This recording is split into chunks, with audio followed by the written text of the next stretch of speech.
오늘 저희들 나눌 말씀은 요한일서 5장 4, 5, 6절입니다.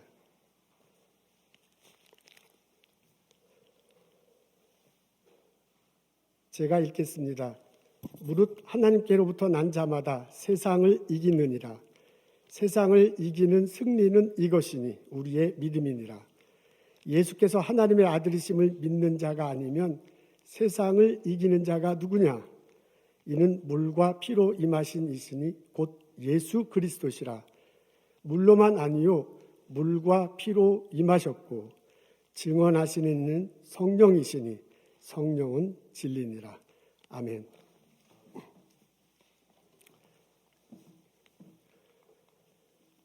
세이레는 그리스 신화에 나오는 요정입니다.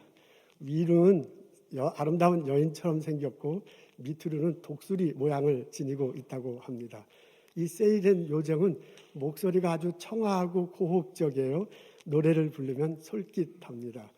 이 요정들이 이태리 반도 서쪽 남쪽에 섬에 살고 있대요. 근데 그 섬은 절벽과 암초로 되어 있습니다. 이 섬에서 있다가 배가 지나가면 노래를 불러요. 그 노래를 통해서 선원들을 유혹합니다. 선원들이 그 지역을 지나가다가 이 세이렌이 노래를 부르면 노래 소리가 너무나 듣기 좋은 거예요. 그래서 노를 져야 되는데 듣느라고 노를 젓지 못합니다. 어떤 선원들은 더 듣고 싶어서 바다에 첨벙 들어가서 막 세이렌 쪽으로 갑니다.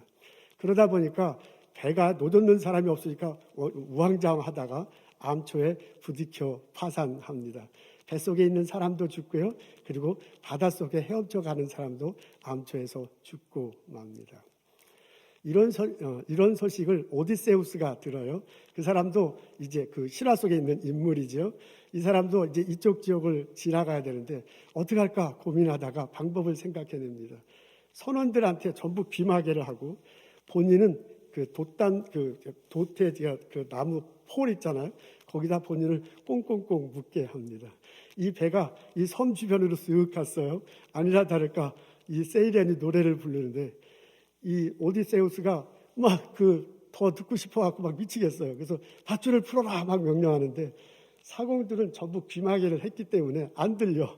그래서 사공들이 오히려 와가지고 이 오디세우스를 이렇게 꽁꽁 묶고 이 섬을 통과합니다. 오르페우스라는 신화의 인물이 있는데 이 사람은 한 수 더 떠요. 이 사람은 시인이고 노래를 아주 잘하는 사람입니다. 그래서 이런 상황이 있다는 것을 알고 있어요. 그래서 배를 타고 그 섬으로 이렇게 지나가다가 이제 요정들이 노래를 부르니까 자기도 노래를 하는 거예요. 근데 이 올페우스가 막 탁 하면서 노래를 너무너무 잘해서요.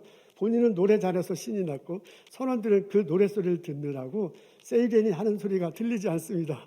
그 바람에 이렇게 배가 통과했어요.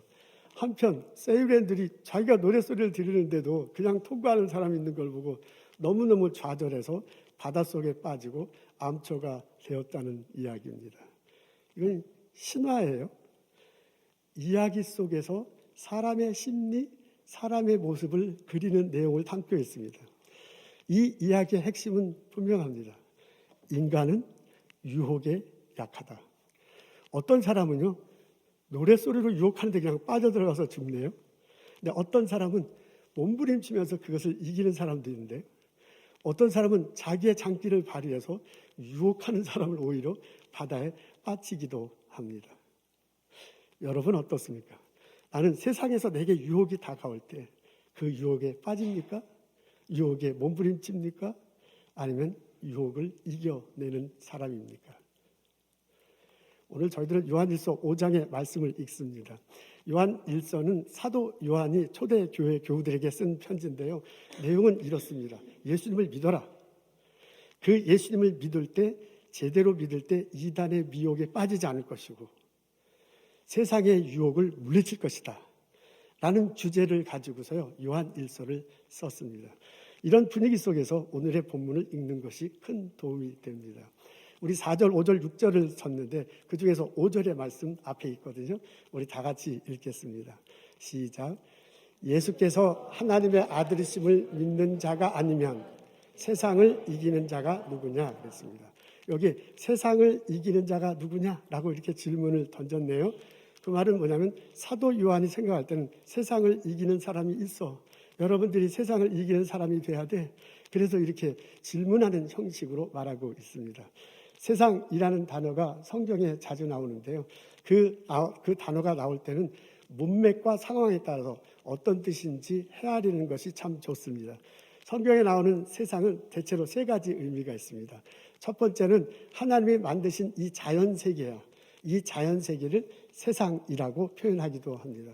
두 번째는 하나님이 만드신 자연 속에서 사는 사람을 세상이라고 말하기도 하고요. 세 번째는 하나님이 만드신 이 자연에서 사는 사람들이 하나님과의 뜻과는 다르게 살아갈 때 세상이라고 얘기합니다. 그 세상은 어떤 사람이냐면 가치관, 이 사람들이 살아갈 때 사람들끼리의 그 무리 속에 있는 가치관이 있잖아요. 사람 무리 속에 있는 컬처, 문화가 있잖아요. 그 사람들이 구축한 시스템이 있는데, 국가나 학교나 이 시스템이 있는데, 그 가치관, 문화, 시스템이 하나님의 뜻과는 다르게 돌아가는 거예요. 그럴 때 그것을 세상이라고 표현합니다. 그래서 세상이라는 단어가 나오면 그 문맥과 상황에 따라서 이 세 가지 중에 어떤 것을 의미하는지를 헤아리고 본문을 읽어야 됩니다. 사도 요한이 말하는 세상은 세 번째에 해당합니다. 하나님의 뜻과는 다른 가치관, 하나님의 뜻과는 다른 컬처, 하나님과 뜻과는 다른 시스템, 이런 시스템 안에서 살아가는 사람들, 그런 무리를 세상이라고 얘기합니다. 그러면서 그 사도 요한이 세상을 이기는 사람이 있어야 돼요. 이긴다고 하니까 누군가는 질 거야. 이긴다고 하니까 누군가는 계속 스트러글을 하고 있을 거예요. 그러니까 세상으로부터 오늘 본문 속에 나오지 않지만 사도 요한일서를 읽어보면 세상에서부터 유혹이 온다. 이런 표현이 자주 나와요. 그러니까 세상으로부터 유혹 오는 때 그때 세상에 지는 사람이 있어. 세상으로부터 유혹 오는 것 때문에 굉장히 스트러글 하는 사람이 있어. 오디세우스가 이렇게 막 붙들어 맨 것처럼. 근데 그런 사람만 있는 게 아니라 세상으로도 유혹이 올 때 그 세상을 이기는 사람이 있다. 올페우스는 막 이겨내잖아요. 그런 사람이 있다. 이렇게 말하고 있습니다. 그러면서 그 세상을 이기는 사람이 되라라는 그 암축적으로 말하면서요. 그 세상을 이기는 사람이 어떤 사람인지 5절 상반절에 적혀 있습니다. 뭐라고 적혔냐면 예수께서 하나님의 아들심을 믿는 사람이라고 했어요. 여기서요.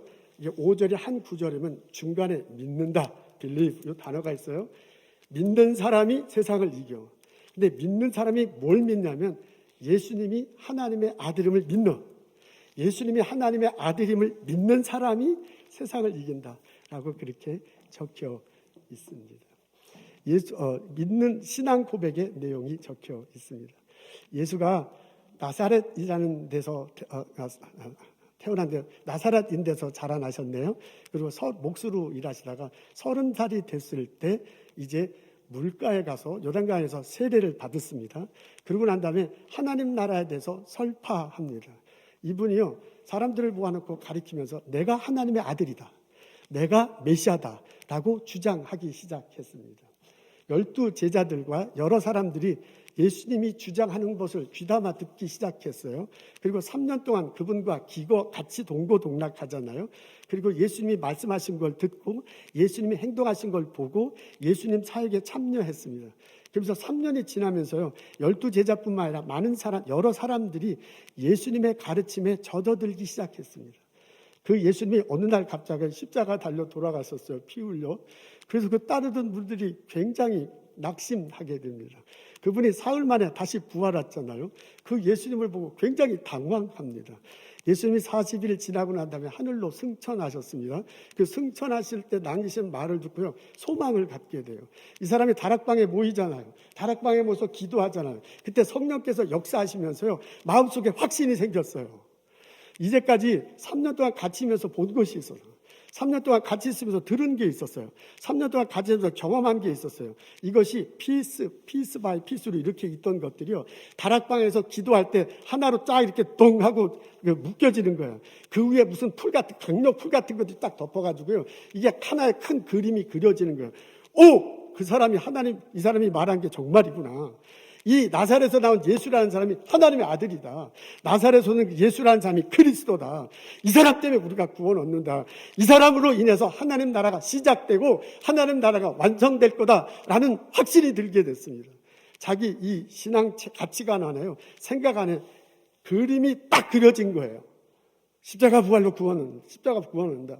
하나님 나라가 시작되고 완성된다. 우리 영원히 살게 될 거다.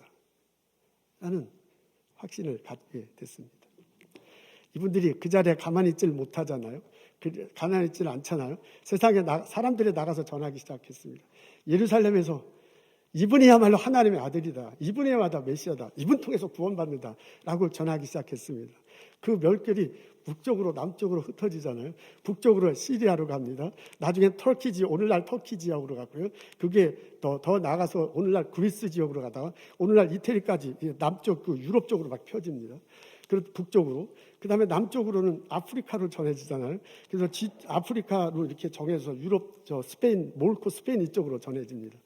그래서 그때 당시는 로마가 지중해 세계를 제패하고 있었는데 그 로마가 세우는 도시를 중심으로 해서 예수 그리스도가 전해져요. 이 사람이 십자가 달시고 부활하셨는데 그분이 하나님의 아들이다. 그분이 메시아다. 이분 때문에 구원 얻는다. 이분으로 인해서 하나님 나라가 시작되고 완성된다. 이 말씀을 사람들이 받아들이잖아요. 그래서 예수를 믿기 시작하고요. 그런 사람들이 모여서 교회 공동체가 형성됐습니다. 근데 사도 요한이 보니까 이렇게 생겨서 생겨된 교회 공동체 안에 뚜렷한 특징이 있어요. 그런 교회 공동체 안에 나타나는 뚜렷한 특징이 뭐냐면 예수님 이름으로 사랑하는 거예요. 예수님 이름으로 사랑하고 나눠요. 그래서 예수님 이름으로 사랑하고 나눠서 누군가가 살아나. 그리고 그것 때문에 예수님이 전해져. 그런 특징이 있어요. 근데 그 예수 믿는 공동체 말고 다른 여기 이제 세상 사람들이라는데 세상 사람들에게 나타난 특징은 어떤 거냐면 세상에 물들어서요. 자신의 욕심대로 사는 거야. 그리고 자신의 욕심대로 살다 보니 남들에게 피해를 주고 그런 과정을 통해서 자기가 드러나는 거예요. 여러분 이 내용이 우리가 지금 요한일서를 꾸준히 설교하고 있잖아요. 이게 다 다룬 내용입니다. 다룬 내용입니다. 그 교회 공동체 속에 나타난 특징이 많죠. 한 가지로 말하기는 어려워요. 우리 교회로도 여러 가지 특성이 있잖아요. 근데 사도 요한이 볼 때 그때 당시가 로마 시대고 로마 시대 때 사는 사람들하고 교회 공동체에 사는 사람은 이것이 아주 뚜렷한 특징이다라고 사도 요한이 지적한 거예요. 그게 뭐냐면 예수님 이름으로 사는 거야. 교회 공동체 사람들은 그런데요. 그런데 교회 밖에 세상 사람들은 세상에 물들어서 자기 욕정대로 삽니다. 그래서 보니까 그 세상 사람들을 규정해 놓은 것이 있잖아요. 육신의 정욕과 안목의 정욕과 이생의 자랑으로 세상 사람들은 사는 거야. 그러니까 로마 시대 때 그 문화, 그 로마 시대도 1000년이잖아요. 1000년의 역사고 지중해로 완전히 제패한다는데 한 가지 특성으로 말하기는 어려워요. 어렵잖아요. 그렇지만은 사도 요한이 볼 때 교회 공동체가 예수 중심으로 사랑으로 한다 할 때 요것과 뚜렷이 대비되는 게 뭐냐면 세상에 물들어서 자기 욕심대로 살아가는 게 이게 뚜렷한 대조점이 되는 거예요. 그걸 이제 대조하고 있는 겁니다. 여러분 육신의 정욕은 내 몸을 채우는 거야. 내가 필요한 거 그냥 무조건 다 먹고 가져야 되고 성욕 채워야 돼. 안목의 정욕은 내 눈에 보이는 건 내가 다 가져야 돼요. 어린아이들 장난감 있으면 다 이렇게 모아놓고 딱 정렬해놓고 자랑하잖아요. 안목의 정욕이 그런 거잖아요. 이생의 자랑은 내가 가진 장난감 남들 친구 오면 자랑하는 거야. 그런 식으로 이렇게 살아가. 그리고 밑바탕에 뭐냐면 욕심이거든요. 욕정, 성경 욕정으로 나왔는데 그걸 일반화시켜서 얘기하면 욕심이야. 그런 욕심대로 살아가는 거예요. 그러니까 사도 요한이 볼 때 교회 공동체의 특징은 예수 이름으로 사랑하며 나누고 사는 거예요. 근데 세상 로마 시대 때 그 가치관에 있어서 가장 대비되는 게 뭐냐면 세상에 빠져서 자기의 욕정대로 움켜잡으러 사는 거예요. 교회 공동체는 나누는데요. 예수님이 나눴다? 그게 먼저 사랑해야 돼. 나한테 주어야 돼. 그래서 누군가를 살아나야 돼. 근데 그것과 뚜렷이 되는 로마 시대 때 사람들의 그 가치관에는요, 세상에 빠져서 내 욕심대로 사는 거야. 내가 움켜쥐는 거야. 그래가지고 저 사람이 손해보든 내가 움켜져서 저 사람이 죽어도 나하고는 상관이 없어. 내가 움켜져서 나만 가지면 되는 이런 가치관이었습니다. 이렇게 요한 1서에 보면 이 두 가치관을 뚜렷이 주네요. 예수 중심으로 살아가며 나눌 것인가, 세상에 물들어서 내 욕심 차리고 움켜잡을 것인가, 이 두 가치관을 뚜렷이 대조시키면서요 사도 요한이 초대교회 교우들에게 알려줍니다. 오늘 본문에 읽는 우리들에게 권면합니다. 여러분, 세상을 이기십시오. 세상에 빠져들면 안 됩니다. 여러분, 예수를 믿는다면, 십자가 다시고 부활하신 예수님 때문에 내가 구원받은 구원한다면 예수님이 가르쳐 주신 대로 사랑하고 나누고 누군가가 살아나야 돼. 내가 있어서 누군가가 어려웠던 사람이 나아지고 몰랐던 것을 알게 내가 도와줘서, 누군가가 병들었다가 나서야 돼. 누군가가 예수 몰랐던 사람이 알아서 예수 믿고 새로운 삶을 돼. 나 때문에 누군가가 살아나는 일이 벌어야 될 것입니다. 그러면서 사도 요한이 뭐라고 권면하냐면, 세상을 이기십시오. 세상을 물리십시오. 예수님 이름으로 나눠주고, 예수님 이름으로 섬기고, 예수님 이름으로 누군가가 살아나는 일들이 벌어져야 할 것이다 라고 초대교인들에게, 우리들에게 권면하고 있습니다. 이 사도 요한의 가르침이 오늘 예배 참석한 우리들 모두에게 똑똑하게 들리기를 주님의 이름으로 기도합니다. 우리가 매일매일 살아가면서 선택하고 결정하고 행동합니다. 우리 가정에서요, 교회에서, 일터에서, 학교에서 우리는 어떤 일이 벌어졌을 때, 사람들 만나는 관계 속에서 나 혼자 있을 때 무언가를 선택하고 결정하고 행동해. 그게 곧 나의 가치관이야. 그게 곧 나의 신앙관이야. 그래서요, 이게 사도 요한의 가르침대로 정말 세상을 이기고 살려면 내가 매일매일의 삶 속에서 나한테 물어봐야 돼. 내가 지금 이렇게 선택하는 것이 예수님의 이름으로 사랑하고 남기고 누구를 살리는 일인지, 아니면 내가 이렇게 선택하는 것이 세상에 빠져서 내 욕심 차리는 거야. 내가 움켜줘. 내가 이렇게 하면서 누군가가 손해봐. 누군가가 죽을지도 몰라. 그렇게 하는 건지 나 스스로에게 물어봐야 돼요. 그리고 선택하고 결정해야 될 것입니다. 사도 요한의 가르침대로라면 나로 인해서 누군가가 살아나야 돼. 나랑 같이 일하는 동료가 나 때문에 잘 돼야 돼. 내가 가르치는 학생들, 나하고 같이 일하는 그 연구원들이, 내가 있어서 팀 멤버들이 나 때문에 잘 돼야 돼. 근데 만일 세상에 물들어 산다면 그 사람이 한 거 아이도 내가 가져버려도 되는 거죠. 내가 있어서 저 사람이 손해봐도 난 상관하지 않는 거야. 내가 있어서 어떻게든 그 사람이 죽을지도 몰라도 난 상관하지 않는 거야.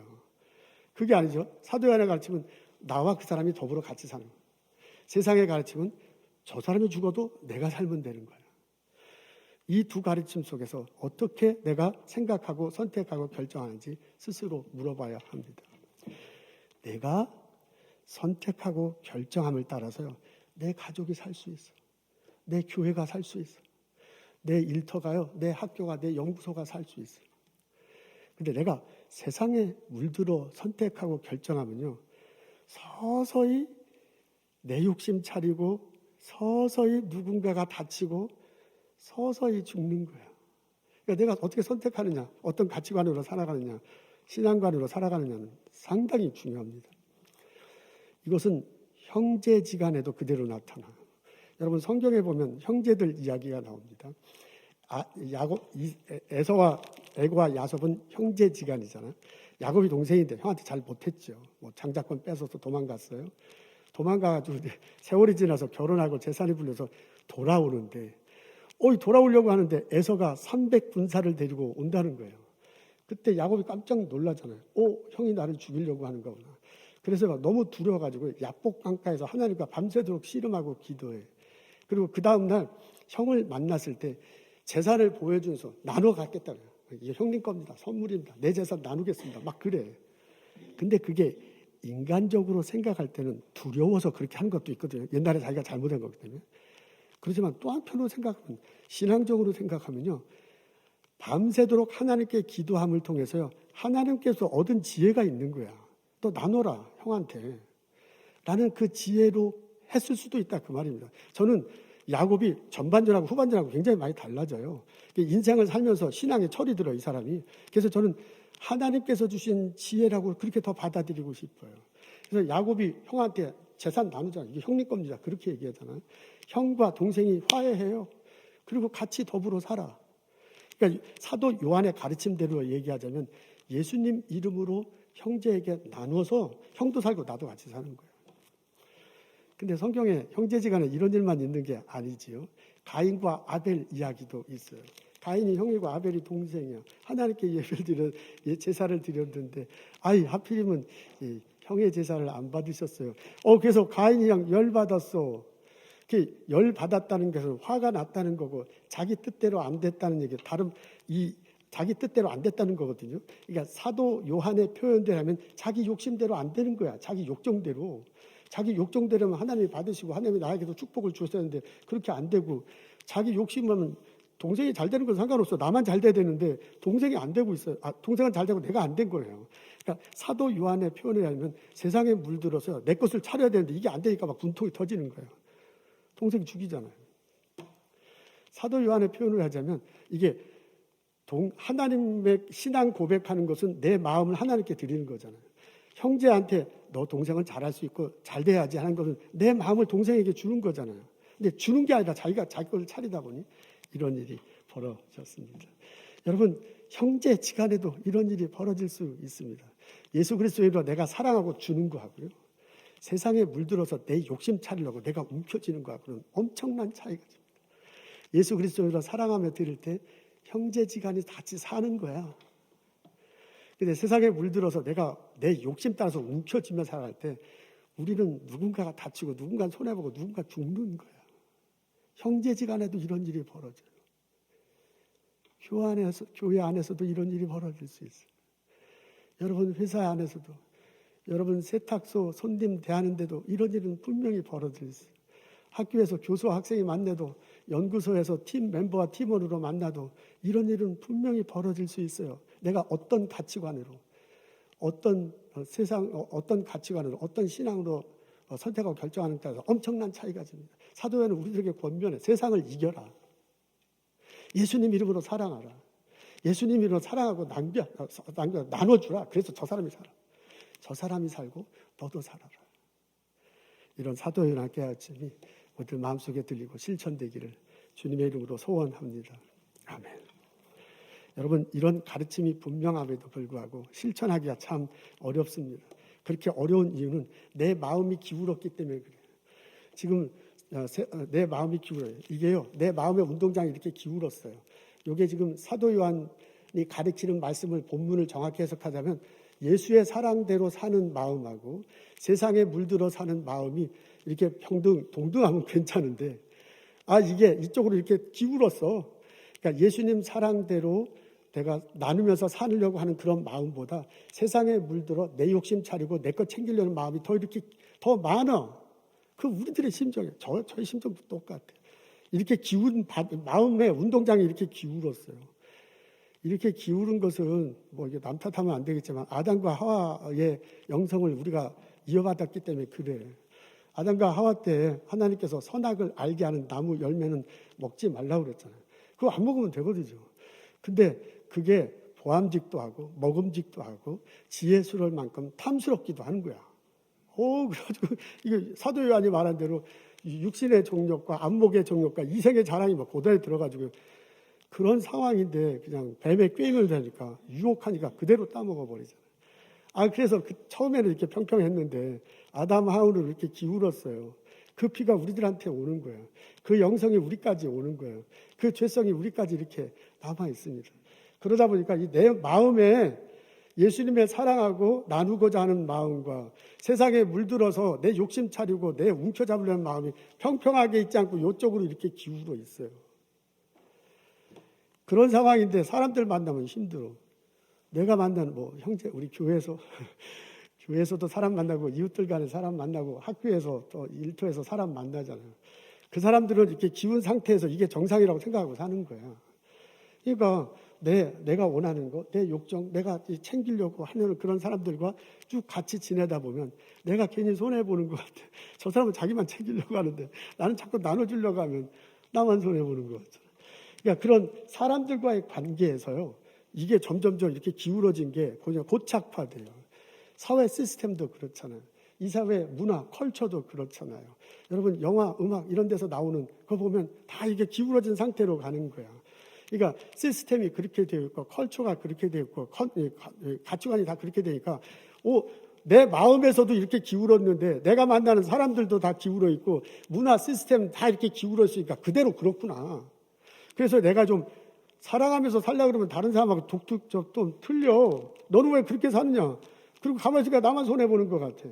아니 다른 사람 다 그렇게 하는데 뭐 세상이 다 그렇게 돌아가는데 나도 그렇게 살자 하면서요.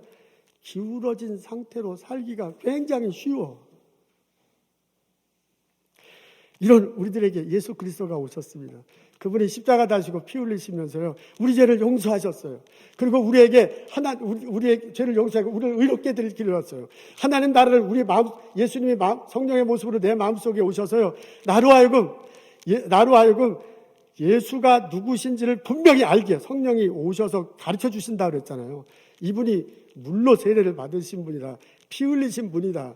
약속하신 대로 성령께서 오셨다. 이게 물과 피와 성령 이걸 굉장히 강조하는데요. 그때 당시에 그냥 육신은 없고 영적인 존재다 이렇게 말하는 사람들이 자꾸 있어서 그래요. 그게 아니다.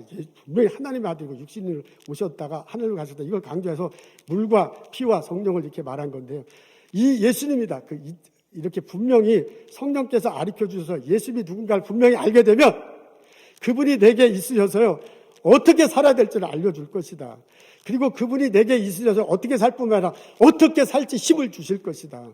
그 예수님을 똑바로 알고 그 예수님을 믿고 그 믿는 힘을 가지고 이 세상을 이겨라 라고 사도 요한이 권면하고 있습니다. 사도 오늘 여러분 마음문 열어서요 성경을 읽는다면, 내 눈을 열어서 성경을 읽는다면, 여러분 마음문 열어서요 저를 통해서 들리는 하나님의 말씀을 듣는다면 사도 요한이 사도를 통해서 하나님이 내게 말씀해 주시는 소리일 수는 있습니다. 예수를 믿으십시오. 그 예수님과 함께 세상을 이기십시오. 예수의 이름으로 사랑하고 나누고, 예수의 이름으로 사랑하고 나누고 누군가를 살려서 같이 더불어 살아가십시오. 예수가 전파되게 하십시오. 이 사도연의 가르침이 우리 삶 속에서 실천되기를 주님의 이름으로 소원하고 기도하고 축복합니다. 아멘. 락펠러라는 분이 있습니다. 이분이 1839년에 어퍼 뉴욕에서 태어나셨다고 합니다. 아버지는 돈을 어떻게 하면 잘 벌까 이거에 굉장히 밝으신 분이에요. 그러면서 또 가족은 잘 돌보질 않았는가 보네요. 어머니는 아주 헌신적인 신자였다고 합니다. 침례교 교인이에요. 그래서 어렸을 때부터 침례교회 열심히 다녔습니다. 어린 시절에 부흥 강사가 와서 부흥회를 하는데 그 부흥 강사님이 이런 소리를 합니다. 할 수 있는 만큼 열심히 벌어서 할 수 있는 만큼 열심히 나눠줘라. 그게 하나님의 축복이다. 이 말을요 듣고 은혜를 받았어. 이 어린 락펠러가요. 그래서 저게 내 삶의 모토다 하고요. 그 부흥 강사님이 해주신 말씀을 삶의 모토로 살아갔습니다. 청년이 돼서 클리브랜드 오하이오로 옮겨갔어요. 그때 당시에 미국에 석유가 막 개발돼서요. 그 석유가 개발돼서 이제 쓰이기 시작했다고 합니다.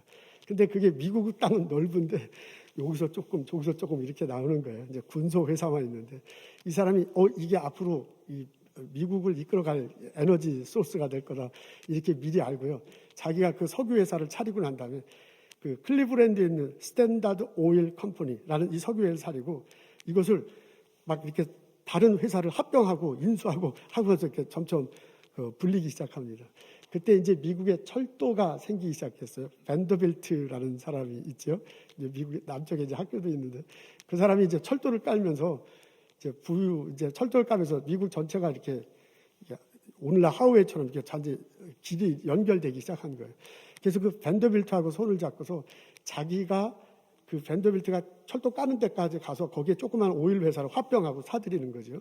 그리고 이제 거기서 나온 정유한 오일을 가지고 그 철도를 이용해서 밴더빌트하고 이렇게 막 비즈니스를 잘했는 모양이에요. 그래서 철도를 이용해서 이게 미국에 팔기 시작했습니다. 이러면서요. 하여간 쉽게 얘기하면 그 미국 오일을 다 이제 장악하기 시작했습니다. 53세가 됐을 때 미국에서 이제 가장 큰 부자였다 그러네요. 근데 이분 바이오그래피를 보면 그때 이 사람이 가지고 있는 부유하고 오늘 우리 뭐 빵이니 뭐 마가니 뭐 이렇게 대기업 유니콘 기업의 그 사람들 뭐 주식 때문에 돈이 많다고 이렇게 나오잖아요. 이걸 비교하는데도 훨씬 많아 록펠러가. 그러니까 미국 역사상 가장 이제 부유한 사람이 됐다고 하네요. 53세. 근데 이제 이분이 비즈니스를 하는 데 있어서 그렇게 건전하게 비즈니스를 하진 못한 듯합니다. 이게 뭐 말이 좋아서 인수합병이지 그때 당시에는 뭐 이제 무리하게 해서 하게 한 모양이에요. 그러다 보니 조그만 회사끼리 이제 경쟁하게 되고요. 그리고 막 다툼도 일어나고 시기 질투를 많이 받게 됩니다. 그래서 비즈니스를 하면서 너무너무 스트레스를 많이 받아서 소화불량이 일어났고 잠을 잘 못 자고 그 두통이 있는 이런 상황이 있었대요. 그러다가 53세가 됐을 때 이제 미국 역사상 가장 부유가 된 그 해에 병을 얻습니다. 너무 힘이 들어가지고 의사를 찾아갔더니 알로페시아라는 병을 얻는데 이게 일종의 이제 겉으로 볼 때는 탈모증이 일어나고 암이래요. 그 암이랍니다. 그래서 의사 선생님을 찾아가니까 당신은 1년 안에 죽을 것입니다. 53세. 미국 역사상 가장 많은 돈을 끌어모았어. 근데 1년 있으면 죽는 거야. 근데 가만히 생각해보니까 그 돈 끌어모으려고 여태까지 크게 발버둥치며 살았는데 1년 후에 내 죽으면 그 무덤 안에 갖고 가는 것도 아니잖아. 그 돈은 뭐가 돼? 그때 어머님이 찾아와서 이렇게 얘기하더랍니다. 너 1년 안에 죽을 거면 하나님 이름으로 교회 헌금하고 예수님 이름으로 나눠줘라. 그리고 죽어라. 라고 엄마가 굉장히 센 사람이에요. 이렇게 얘기를 했대요. 그래서 그 어머니의 충고를 받아들입니다. 그러면서 록펠러 재단을 설립하고요. 자기가 가진 재산의 많은 것들 거기다 집어넣습니다. 근데 이분이 어렸을 때부터 교회를 다녔고 헌금을 많이 하셨대요. 그리고 필요한 곳에 도네이션을 많이 했대요. 안 한 것은 아니에요. 그러다가 이제 이 53세를 기점으로 해서 거의 모든 재산을 거기다 집어넣고 헌금하고 도네이션하기 시작했습니다. 그래서 교회 짓고요. 그리고 필요한 곳에 사람들에게 나눠주고 그러지요. 지금도 보면 이제 뭐 대학도 설립했잖아요.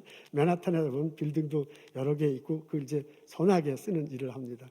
아직도 자손들이 이때 도네이션 한 걸 가지고 아직도